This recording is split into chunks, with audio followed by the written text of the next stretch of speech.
Hi, Dermot, and thanks very much for welcoming me into your home here this afternoon. It's great that you've agreed to come on the podcast with me.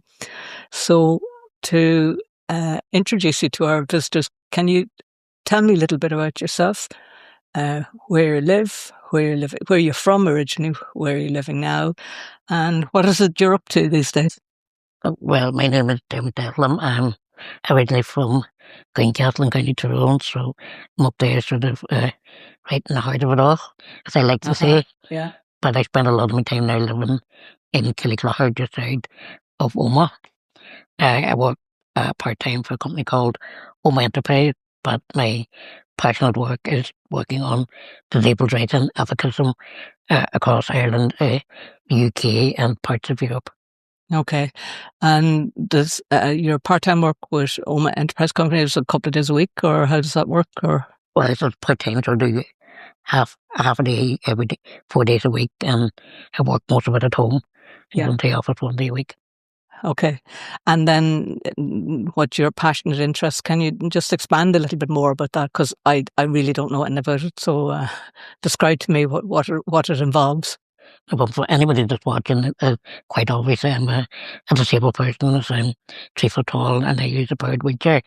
But anybody who's listening in the podcast mightn't be aware of that, but they know now. Like with lots of different people, as you know, with the Save West Burns and all these other campaigns across, not just across Ireland, but across the world, fighting for environmental rights, fighting for political rights, fighting for whatever it might be. I spend a lot of my free time, basically, is fighting for the rights of deaf and disabled people, in this region and further afield. Okay.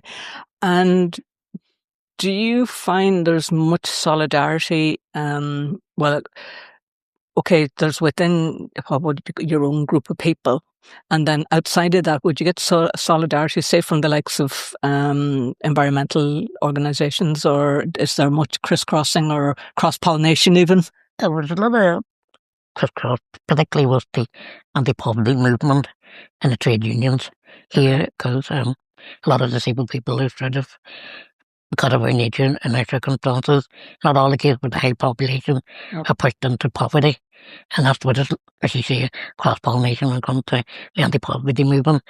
And then the trade unions, they recognise that and they help support us, particularly when it comes to the right stuff like welfare reform, stuff like that. They help support us. When we come to campaigning and we will come to sort of different stuff to make sure that they help us get our message out to the wider population who would be non-disabled, but because they're non-disabled, mightn't be aware of what we're going through and what we need to be doing, needs to be done. Yeah, and I think from my own point of view, so I don't have any experience of being in the company of disabled people, nor do I have it in my family or anything like that. So I would have very little experience, and I often wonder what it is that I don't see or I don't notice. So can you tell us a little bit of what your day-to-day life looks like? Certainly, after I sort of do my job, then I get into what I like to call my second job. Yeah. Which is, so a lot of it is, it's not just about, getting on the street campaigning and creating awareness, because that is very important. But a lot of it is the stuff that people don't see. Because I often think people might go, he's only going to these things. He's in the paper, he's just doing this and that. But they don't actually hear away yourself with SOS. They don't see what goes on behind the scenes. So a lot of my stuff is getting letters out, replying to emails and stuff like that. And it's not just about restoring stuff. It's not just about Westminster, whatever it may be. It's making sure that different organisations are keeping up the track of what they need to be doing. Keeping it within the law. Responding to maybe Devon's people contact me saying we need to get this sorted out. I'll contact the council, I will contact road service, I will contact statutory bodies to say that this needs to be fixed and solved. So that's the sort of the more localised version of what we do. I also am a director of Impact, which is basically an organisation that helps ensure that public transport, so that's like your buses and your trains, not that we have in this end of the country, but we ensure that that is accessible for deaf and disabled people. But as well as that, there is the public grant scheme. So for any big grant schemes in Belfast, Derry, Oma, whatever, MTAC will sort of work with to make sure that it's accessible for us as well. Like one of my bugbears in life is a simple thing like cobble streets. People think, oh, that's really attractive. It brings a lot of beautiful aesthetics to the town or whatever it may be. But if you're in a wheelchair, if you're using a walking cane or a rollator, that is extremely difficult to go over. And I get a lot of back pain. I get a lot of back pain as it is, but the cobbles will increase that. So that's the sort of the next step up I do. And we would work with TransLink on that and the Department of Infrastructure. Then we do other stuff with Starboard as well. And we do a lot of work over in Westminster to ensure, because it's a trickle down thing. We can only do so much in Oma. But if the next step up isn't providing support or isn't providing the legalities of what needs to be done, then we kind of have to keep going up. I only started working in Oma, but I've seen the problems higher up, so that's why I've always sort of moved up to the next stage, but trying not to take my eye off what's happening locally as well, because too often that can happen. Yeah, I can understand. And it really is important to get into lobby and Stormont and places like that, so the legislation gets changed and, opens up access to transport and so on in all aspects of life. What is it like? What is accessibility like in general? In general, it is improving, but we're talking from a very low baseline. All right. So it is improving. Yeah. But we're not where we need to be. If anybody follows me like on TikTok or Instagram, they'll see some of the stuff I put up about accessing buses. As it currently is, when I want to go somewhere in the bus, say the Gold Line bus, I have to get onto a platform lift that takes me up, and sometimes that lift breaks. Sometimes the driver doesn't know how to operate it, and a lot of time people are standing watching me do this, and I feel like an animal in the zoo with people watching. And so, rather than practical ends, it also feels humiliating people watching me. Yeah. And there's so many times the bus breaks, and I'm sitting in the bus, and you can just feel the eyes beating on the back of your head. Oh, yeah. And I can understand my frustration, because I feel that frustration too, because I have to be somewhere and I can't get there. Yeah. They need to be somewhere, but they can't get there, and they think it's because of me. Yeah. But it's not because of me, it's because the government doesn't put the correct resources. They don't put in the right buses that needs to be put in place. Yeah. And that's what we're working towards, is to make sure that things are right from the very beginning. Yeah. And not coming out at the end to try and fix them. Because it's a big thing, like, as you know from different campaigns, it's so easy to come on at the very end and go, that needs to be fixed. But if they just talk to us from the very beginning, and that's what they're starting to do now, because they're bringing in new buses that fixes that. But it's coming down very slowly, because buses are like in each your life. So they're just starting to talk about it now. And the buses are coming to Belfast and they're coming to Derry, so it'll be a while before it trickles down to Oma. So at the very least, it could be 5, 6, 7 years before we will see that right bus. Yeah, but it's like, if you hadn't been working on it for the past however long you've been working at it, it wouldn't be where it is right now. And it's taken that one step forward, isn't it? But it's like, it's not just me, there's other disabled people doing that, and that's what I say, people don't recognise what goes on behind the scenes. And it's the same with like Save Experience and all the other campaigns that are helping to try to stop the raiding in Greencastle and in Experience. People see in the streets, they see in the media, but they don't recognise the hard work that goes on behind it. So a lot of times they can be quite dismissive. Yeah. And it's well, there are numerous strands. On one aspect, it's lack of education as to what's actually going to happen when the mining happens, the mining work camps, as they call them. So people don't realise that, and then two, they have no idea of the work behind the campaigns. Absolutely no idea.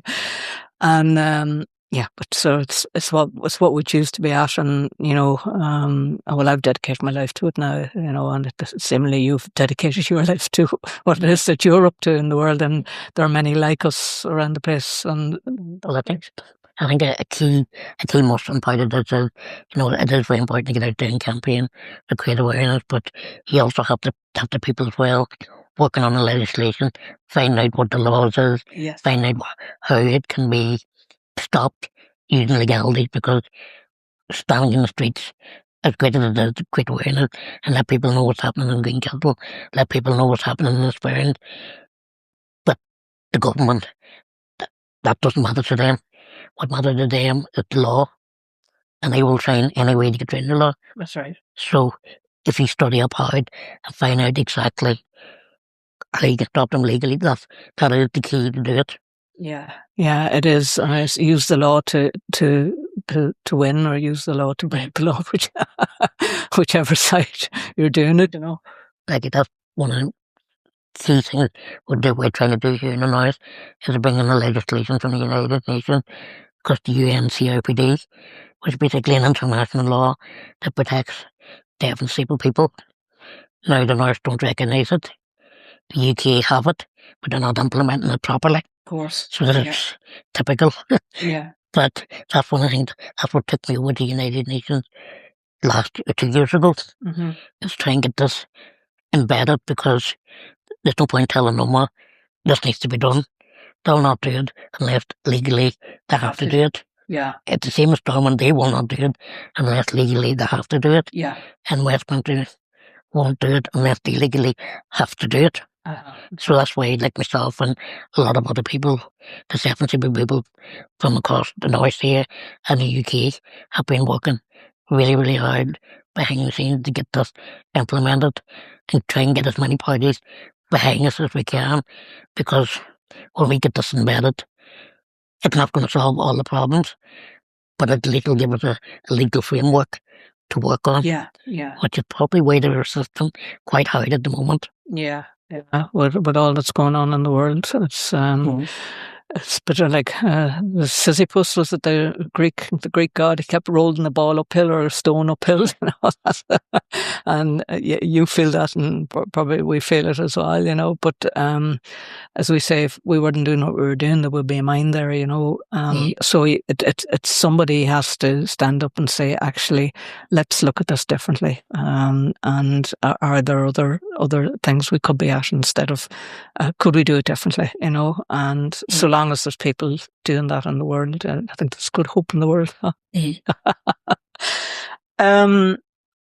Is your voice listened to assert yourself, per se, or the voice has been listened to because we're forcing people to listen to us.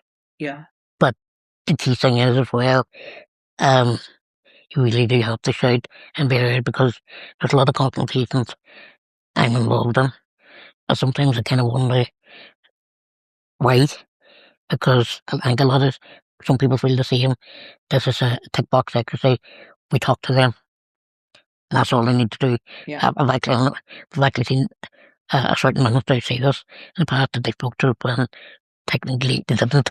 Yeah. And so you're going to have to keep fighting for that. But it is, there is like when we come to the public infrastructure, when it comes to public transport, the previous ministers, last 3 ministers have been very good at taking on board what we've said and what needs to be done. Yeah. I've seen the evidence of that happening, as coming into play now.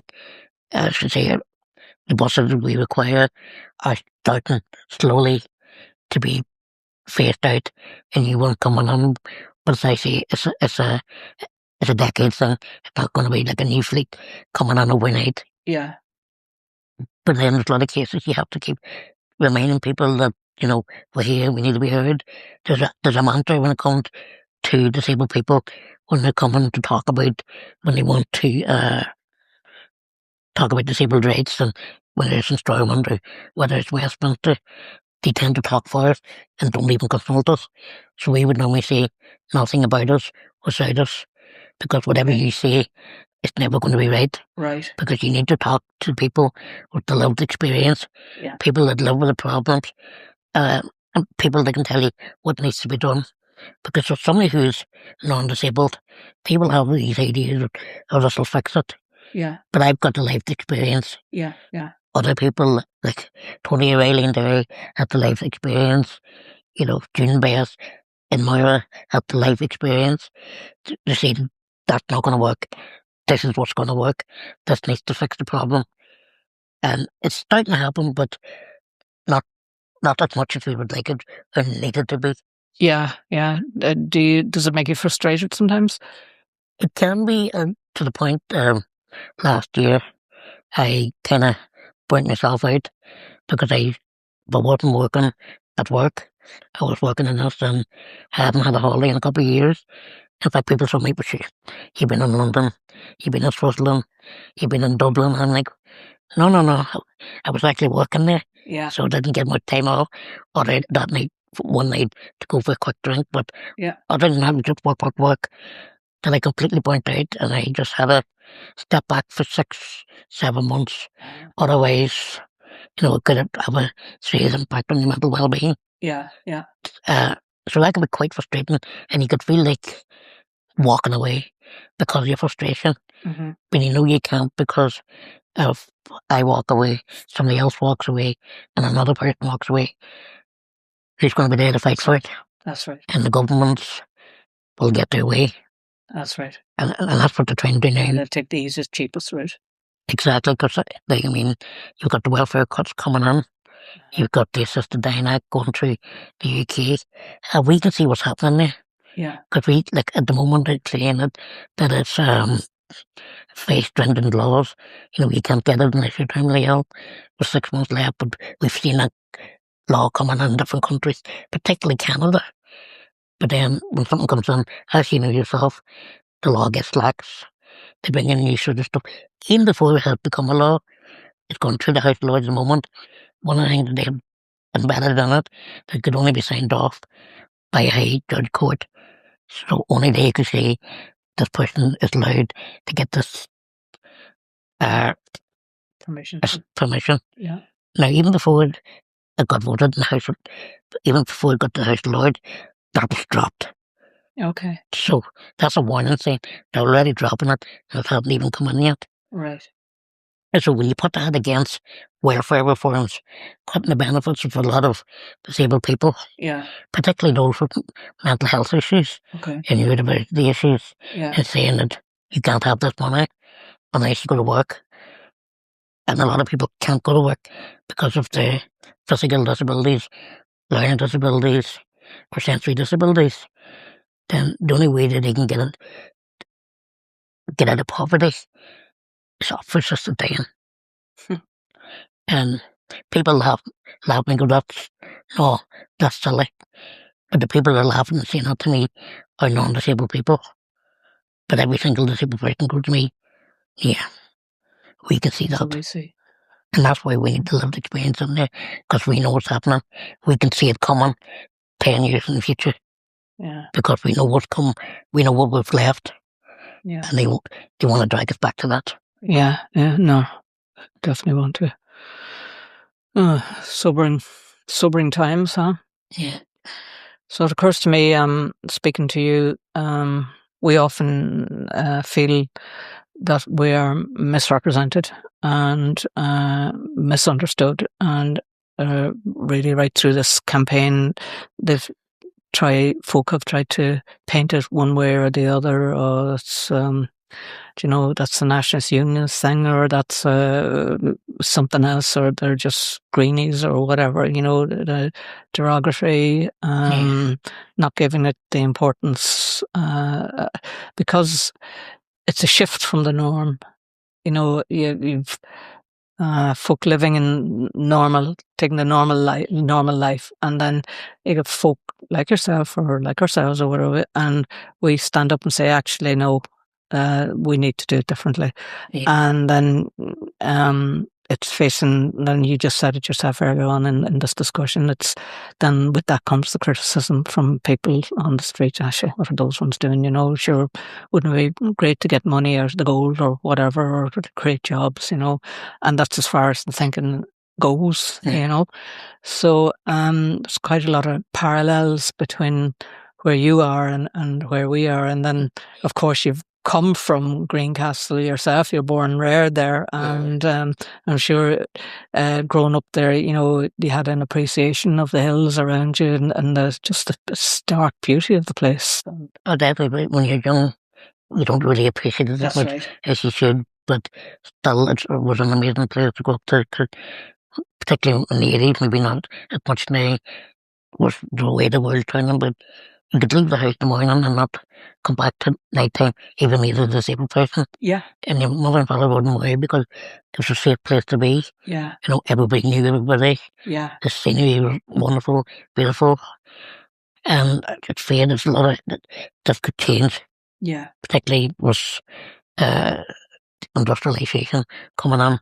When you hear all this heavy trucks on the road, the obvious pollution that they try to deny will happen. Yeah. Which already is happening. Yeah. Uh-huh. And I know for my fact, because I've got respiratory problems, that the pollution they're talking about, polluting the air, that could affect my health quite a lot. Because making me be aware, but 10 years ago, well, over 10 years ago now, getting old, but 10 years ago I fought a big fight, was storming with the new government to get treatment, which I get every Friday now.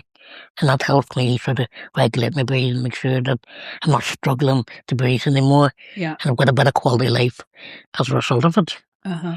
But if the really get the way and come on, well, that campaign, that fight that I got for, which will help everybody else in the North and the UK, that's me gone. Yeah. Because I'll not be able to breathe in it. Yeah. And people go, well, you're living in Killycrow now. That's okay.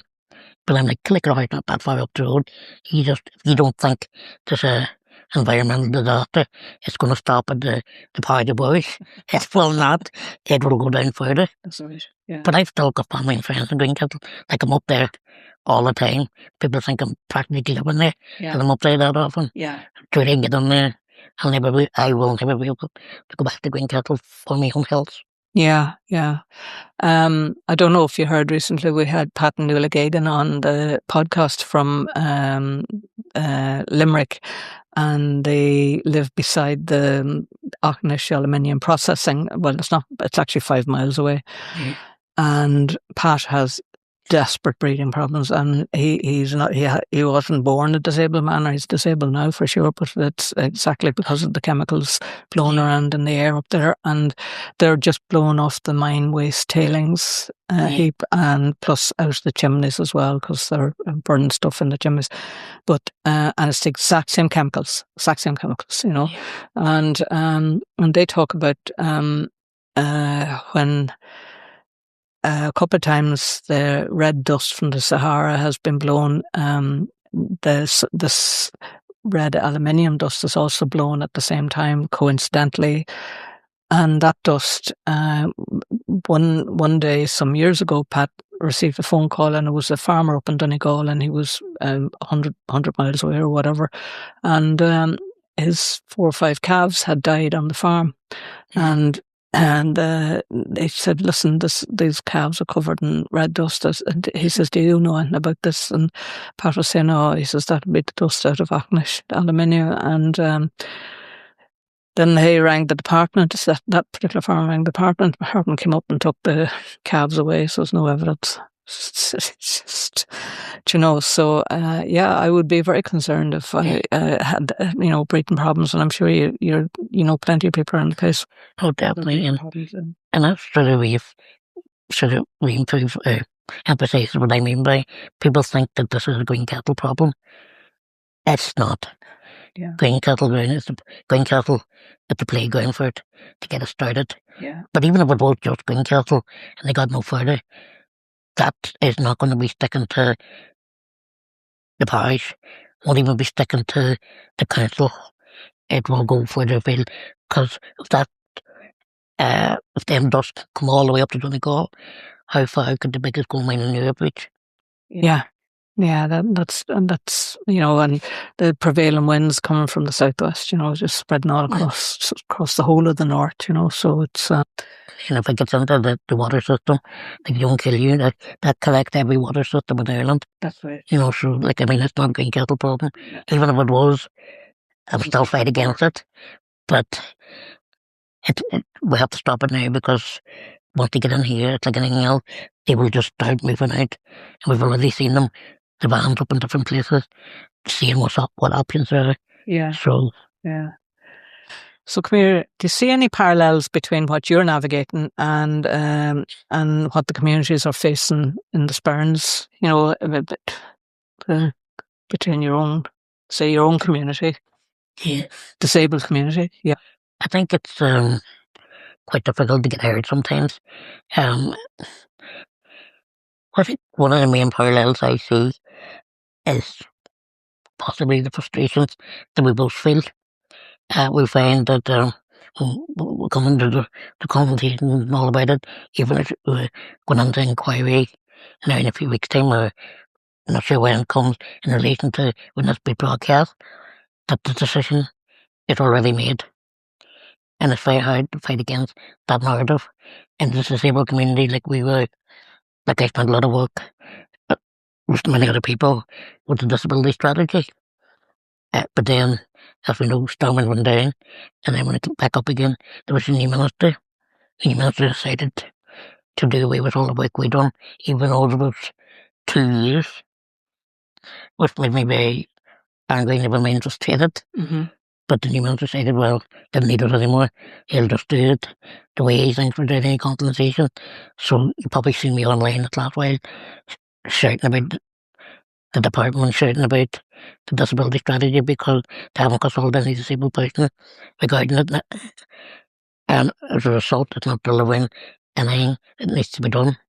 And that's sort of reflecting what safe experience is you know the disaster that this is going to bring.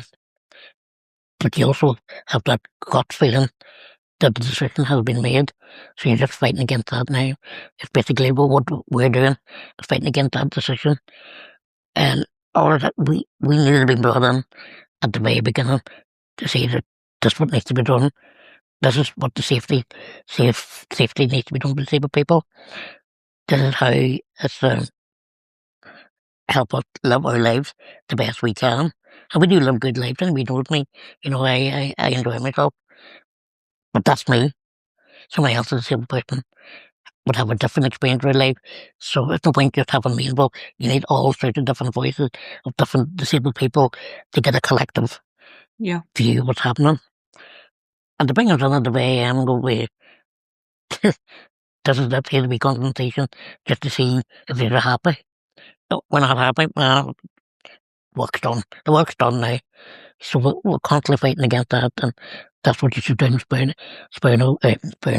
Safe Experience. Is you're fighting against the power of infrastructure, you're fighting against Dormant, you're fighting against possibly Westland at some stage, fighting against the EU, the Irish government, although they seem to be a wee bit more favourable compared to Stormont, but we'll see how that rolls out.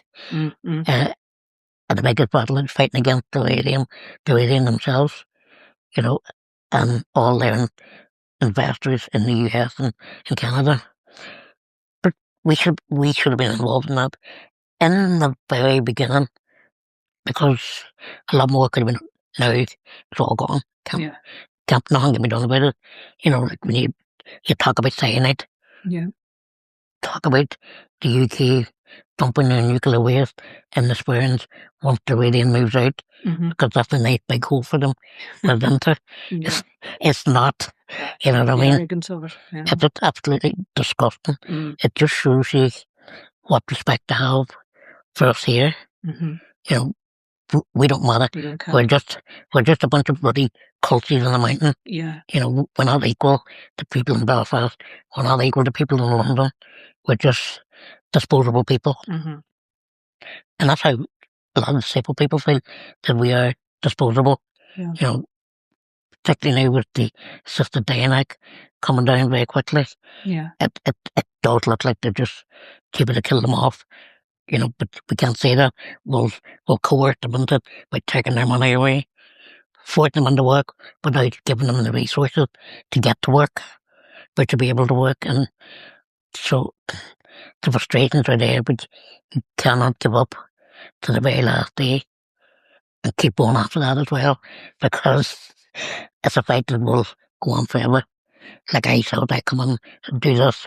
The whole thing will be done in 2 years. Yeah. I've been doing this now 10 years and I'm nowhere near the end. Yeah. And I said to myself, I'll give myself another 10, 15 years.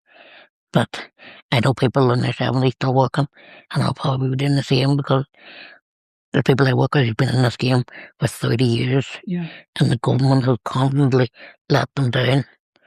I'm what they would call the new blood coming in, even though I'm in my mid-40s. So if I'm a new blood, that just shows me the long journey's going ahead.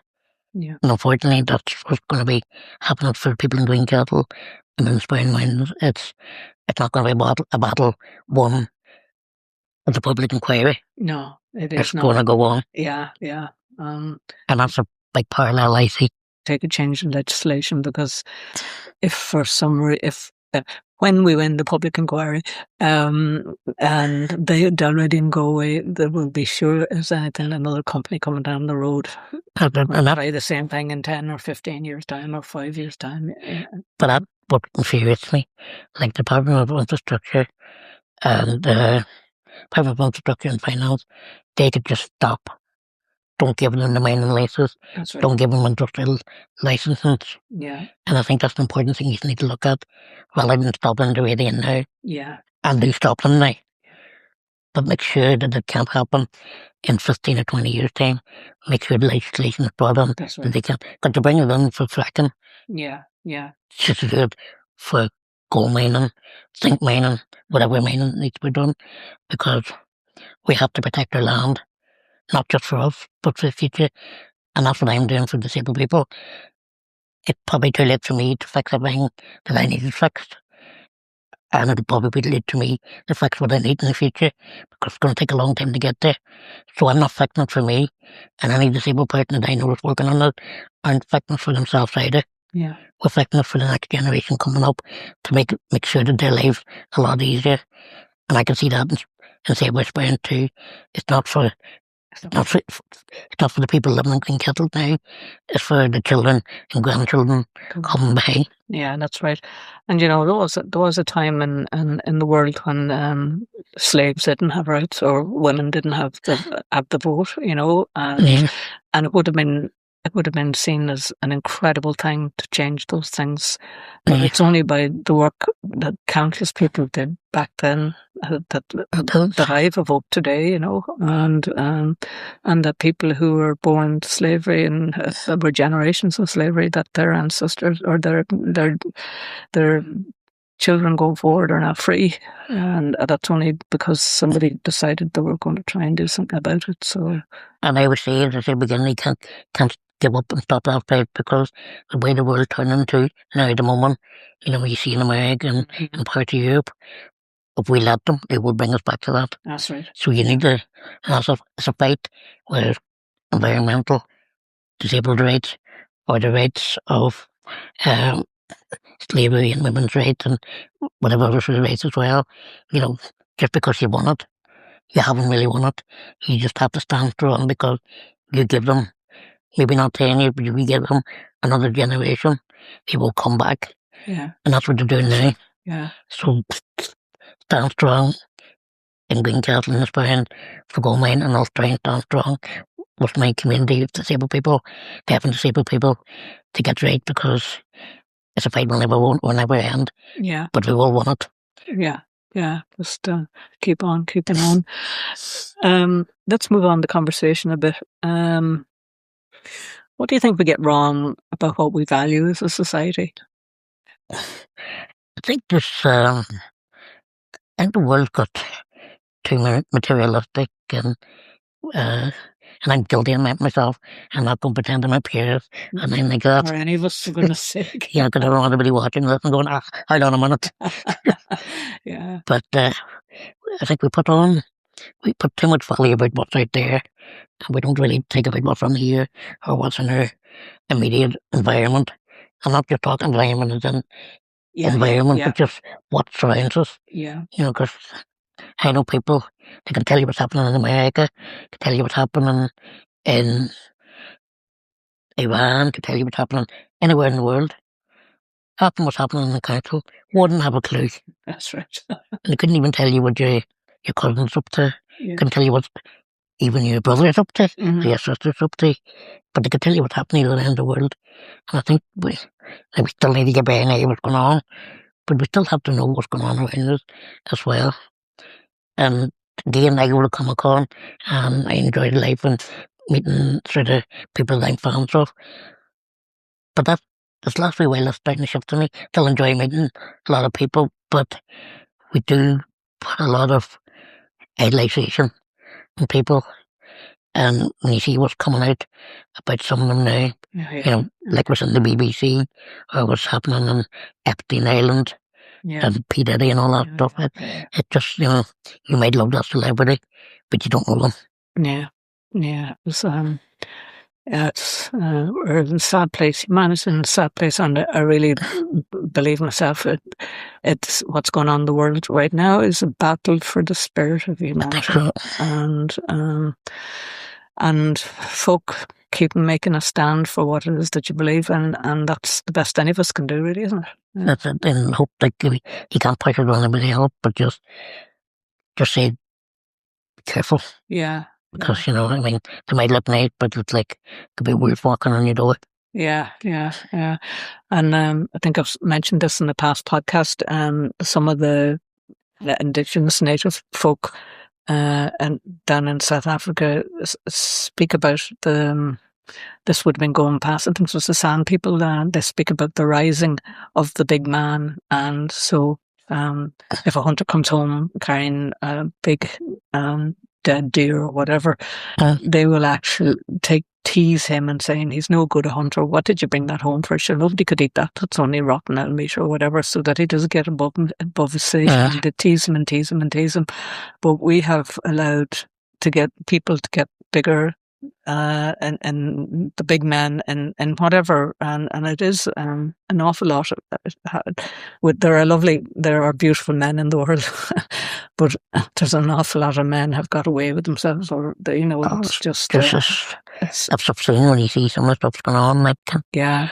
So it's just the rise of the big man, and as you say, okay, you might admire a particular celebrity, but for what? Do you know? Yeah, it's not anything important, really. That's right. Yeah. Don't get me wrong, and like the arts and culture and craft, you know, incredibly important, but you can get that more locally. Yeah. You know, with the score and the killie dance and, you know, and the bands and whatnot. Yeah. You know, you don't need Hollywood for that. No, you do not. So there's a bit of humour in you. Where does that come from? And I know you dress up occasionally. I'm not quite sure what that's all about. Can you tell us a little bit about that? So basically what I do is cosplaying. Oh, yeah. Which is once or twice a year, go to maybe Belfast or Dublin and dress up. And you dress up and I'm aware this is completely going to contradict what I just said. But that's life full of contradictions. Why not? But you dress up as your favourite film stars, TV stars, comic book stars. Okay. You know, so that's what I do.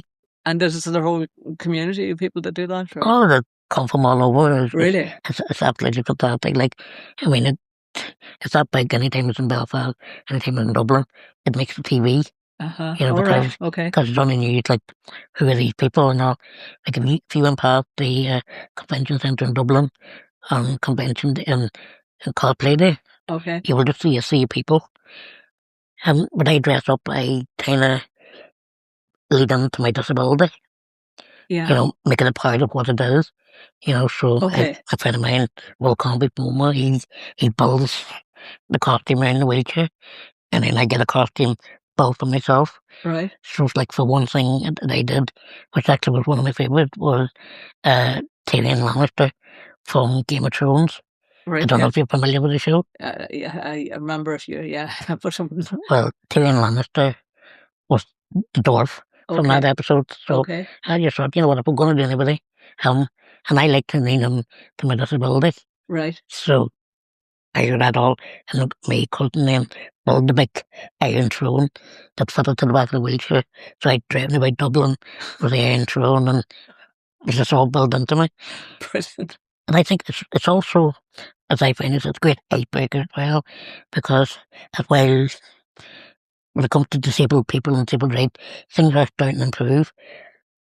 But people still feel a bit standoffish when they meet somebody or see somebody disabled. Like the first reaction is, yeah. Yeah, yeah. And I think, oh, can't go near them because I might hurt them, or might go over there and I say the wrong thing. They're really scared. But because I'm dressed up as a character, they think it's fantastic. They come over and they start chatting about the character I'm doing it, tell me, and after a couple of seconds, oh, how's that work with being disabled? And just for that few moments, I'm sort of equal with them, which I should be, and I am. But some people We'll see it differently. see it differently. But for that few moments, I'm an equal to them because I share the same love with them as characters and stuff. And then they feel comfortable to ask me about my disability. Now, they don't ask anything medical because I'll never answer that.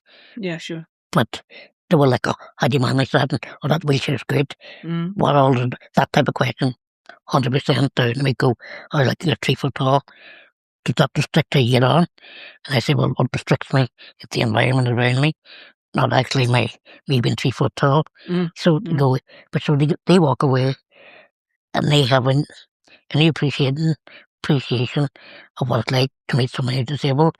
So I hope the next time they see someone in the street, not that they'll run up and start chatting to them, but it'll just be like walking past you. It'll be like, oh, how you doing? yeah. Yeah, that's brings a bit of normalcy for everyone, for all sides, really. It's just a pity you have to dress up to do it, isn't it?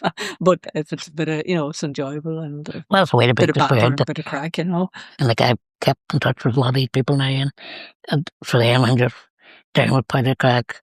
It's not like other down with the guy in the wheelchair who is funny. Yeah. I was just down with my friend who's good crack. Yeah. So what gives you hope, Dermot? Hope. In the world at the moment, it's hard to tell. But what gives me hope is actually it's not what's going on out there. It's meeting people in the street that you don't know and they show you kindness, which is quite rare in this world nowadays. Not saying it isn't kindness, but when you get it, it's grand, it's good. Like, I was over in Switzerland 2 years ago, and I was sitting at the trying to get not logged in, but get my tickets and all sorted out at the gate, and seeing this wee guy staring at me, and I just said, "Oh, here we go again," and he kept staring and going, "Oh, what's this about?" And I think he was about 8 or 9, so a young lad, and he came over and he goes, "I wear hearing just like you." He said, "It's so cool to see that." And he walked off, and I just thought, that's really nice. Yeah, yeah. Oh, and then even round the corner, I was walking there a couple of weeks ago. Well, no, a couple of months ago. And I seen another guy coming walking up with a young child, maybe 5 or 6. I kept pointing at me, and I just went, "Oh, here we go." And he came over, and he stopped me. He goes, hey, and I went, "What?" He goes, "I think he's going to talk about the wheelchair, me being 3 foot tall or whatever." He said, "I like your t-shirt." And if we think like that, it's giving you hope that the next generation is moving out of the old stigmas. Yeah. And seeing beyond what the media tells you, that certain sections of the community are the ones you meant to highlight. And I'm not talking about celebrities, but a certain aesthetic, or certain personality, or a certain amount of wealth somebody should have, or a certain career somebody have. People are like, no, that doesn't matter anymore. What matters if you make a connection with somebody. And it doesn't even have to be connecting you have for a lifetime or connecting you have for months.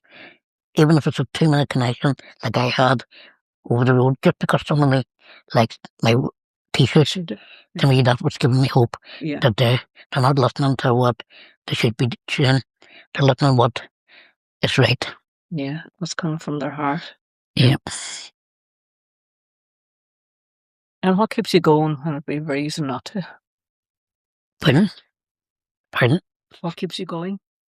Keep me going. Most strict on myself now when it comes to taking time off to myself.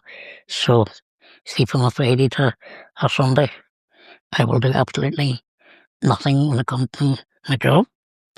Absolutely nothing when it comes to disabled rights, because it took me a long time to learn it, nearly burn myself out of it. That, yeah, I work hard, like a lot of people do, but I do deserve my own downtime, my own quality time. Whether that means going to Harry's for a couple of drinks, or going to Bogans for a couple of drinks, or even just lying on the sofa with my dog, watching TV. I need to have that, because you do need to switch off. I get a lot of support from my friends, because they're now seeing that, they now see the red flag coming up where I'm starting to struggle, and they're like, sit down, put that away, don't turn on the TV, don't turn on the laptop, don't answer that phone. Let's go out for a couple of hours, go for a walk, or let's go to the cinema, or let's go for a cup of coffee, whatever it might be.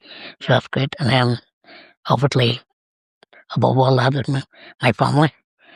You know, anytime that they struggle, they're in there and they're down, and they make sure that I don't get overwhelmed, and make sure that they don't take on too much, which I've been accused of quite a few times by a lot of people, because, as you know yourself, when you're involved in a certain sector, it's very hard to say no to somebody, especially when you know that they're struggling.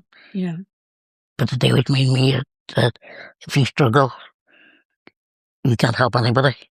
So you need to learn to say no to somebody so that you can help more people. So that kind of gives me a chance to keep going, but also to know I need to stop, because I had to stop for 6 or 7 months. Okay. And took me 46 years to learn that, but slow learner.